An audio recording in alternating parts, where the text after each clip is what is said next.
Hindi ko nakilala ang mother-in-law ko at hindi niya rin ako nakilala. Teenager pa lang si Hasma nang mawala ang mama niya. Nasa Olonga po kasi ang mother niya at siya naman nasa Manila. Nakagraduate pa lang niya ng high school na mabalitaan niya. Sa isang lugar sa Manila, nakasalubong niya ang ninang niya at binalita na wala na pala ang mama niya. Ang hirap talaga ng communication noon kasi walang mga cellphones, walang social media, sulat lang mula sa post office, telegram, o kaya word of mouth lang.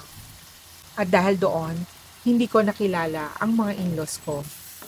Tinanong ko si Hasba kung sakali bang buhay pa ang mama niya. Magugustuhan niya ba ako? Walang kagatol-gatol ang sabi niya. Ah, oo, magkakasundo kayo nun. Hindi ko alam kung paano niya nasabing magkakasundo kami sa paanong paraan. Pero ang sabi ko, feeling ko oo kasi madali akong magustuhan ng mga matatanda. O di ba?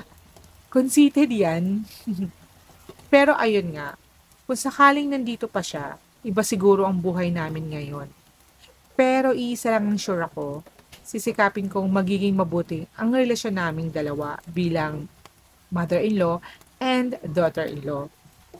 Dahil birthday ni Mama Cecil ngayon, nilutuan ko siya ng spaghetti. Ito daw kasi ang laging niluluto ng mama niya pag may birthday sa kanila noon. Kulang na lang dito chicken kasi isa din yun sa mga favorites nila. Mama Cecil, happy birthday in heaven. I could have been the best daughter-in-law, kaso iba ang plano ni Lord para sa'yo. Ako nang bahala dito sa anak mo sa earth. Minsan niyayaya ko si husband na pumunta sa Olongapo at dumalaw baka may mga kakilala pa siya doon sa dati nilang tirahan. Baka andun pa yung ninong at ninang niya. Baka nandun pa rin yung mga kababata niya.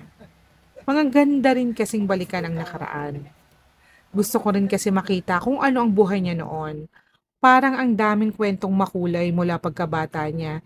Yung tipong mula sa bundok, lalakad siya ng isang oras, pababa, papasok sa school.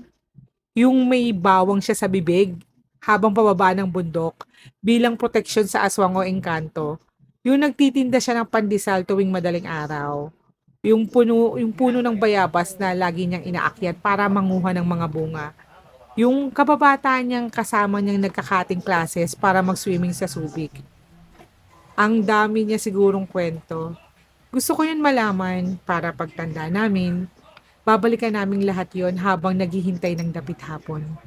Ayun lang naman, please follow for more videos like this. Tara, kain na tayo. Thank you for watching. Bye!